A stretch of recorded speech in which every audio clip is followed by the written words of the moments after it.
আসসালামু আলাইকুম। আজকে সিঙ্গাপুরে ছুটির দিন, তাই ভাবলাম যে আপনাদের সাথে একটু কথাবার্তা বলি। আমার মনটা ভীষণ খারাপ। রিসেন্ট কিছু ব্যক্তিগত কারণে মনটা এমনিতেই খারাপ। তার মধ্যে আজকে একটু সময় পেয়ে দেশের যখন একটু খোঁজ খবর নেওয়া শুরু করলাম, দেখলাম যে দেশের পরিস্থিতির মারাত্মক আইন শৃঙ্খলা পরিস্থিতির মারাত্মক অবনতি ঘটেছে।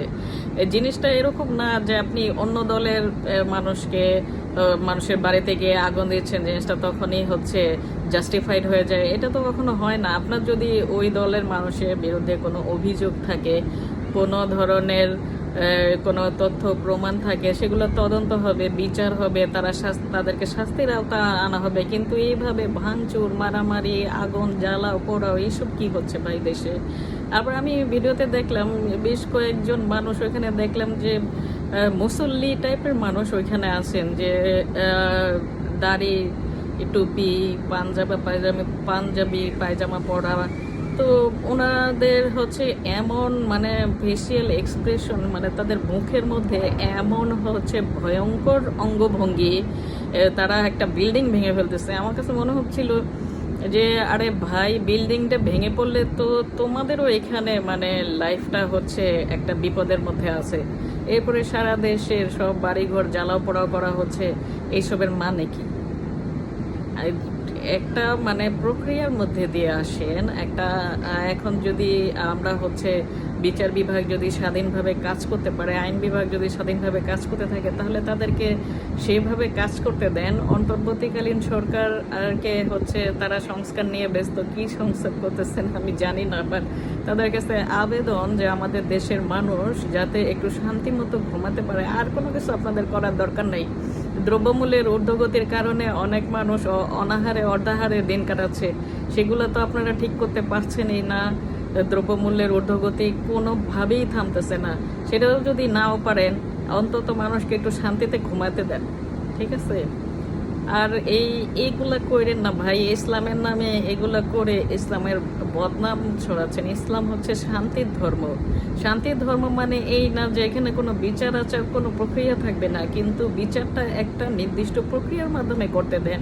আপনাদের কি নিজেদের দেশের সিস্টেমের প্রতি আপনাদের কোনো ভরসা নাই? তাহলে এই স্বাধীনতা, এই বিপ্লব, এই অভ্যুত্থানের কি? অভ্যুত্থান করে যদি আপনারা মনেই করেন যে বাংলাদেশকে স্বৈরাচার মুক্ত করেছেন, ফ্যাসিস্ট মুক্ত করেছেন, তাই তো বাংলাদেশ এখন ফ্যাসিস্ট মুক্ত। একটু আইন শৃঙ্খলা বাহিনীর প্রতি তো আপনাদের কিছু সম্মান প্রদর্শন করা উচিত।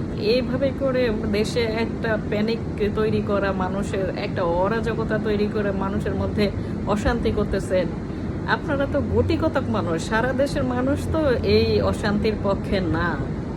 আপনারা গুটিকতক মানুষ, কোথাও কিছু হলেই সেইখানে একদম দলগতভাবে গিয়ে হামলা মারামারি শুরু করে দিচ্ছেন। আইন এইভাবে নিজের হাতে তুলে নেওয়া কেন হচ্ছে? এগুলা কি কোনো ভালো জিনিস? আপনারা কি ইসলামের কোনো পক্ষে কোনো কাজ করছেন? এটা তো ইসলামের পক্ষের কাজও আমার মনে হচ্ছে না। আপনারা কি দেশের পক্ষে কোনো কাজ করছেন? দেশের এই সম্পদকে এইভাবে নষ্ট করার, এটা তো দেশের পক্ষেও যাচ্ছে না। ছাত্রছাত্রীগুলা এখনো সেই দাঙ্গা হাঙ্গামার মধ্যে জড়িয়ে পড়ছে। কোনো ক্লাস পরীক্ষা এইগুলোর মধ্যে তারা যাচ্ছে না। তারা শুধু কিভাবে পরীক্ষা ছাড়া অটো পাস করবে, কিভাবে কি বের হবে, কি সমন্বয়ক নাকি বের হইছে, সমন্বয়কের সুপারিশ ছাড়া কিছু হয় না। আবার সমন্বয়করা যখন টক শোতে আসে, তখন তারা বলে যে না না না, এইগুলো তাদের নাম ভাঙিয়ে এসব করা হচ্ছে। তো ভাই, আপনারা তো পাওয়ারে আছেন, এখন ক্ষমতা এখন আপনাদের হাতে। আপনাদের নাম মানুষ ভাঙায় কিভাবে?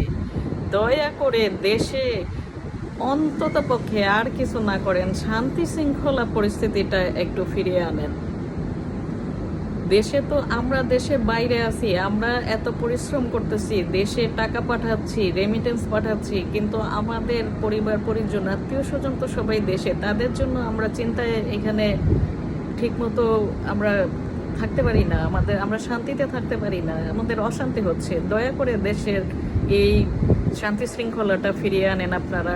এই সমন্বয়ক, এই বিক্ষোভ, এগুলো চাচ্ছি না। দেশে নির্বাচন দেন। আপনারা নির্বাচন দিলেই তো বুঝবেন জনগণ কার পক্ষে। তাইলে এত কথাবার্তা কিসের? যাই হোক, সবাই ভালো থাকেন, নিরাপদে থাকেন। দেশের যে পরিস্থিতি, মনে হয় না কেউ ভালো আছে। আর আমার জন্য দোয়া করবেন। আল্লাহ হাফেজ।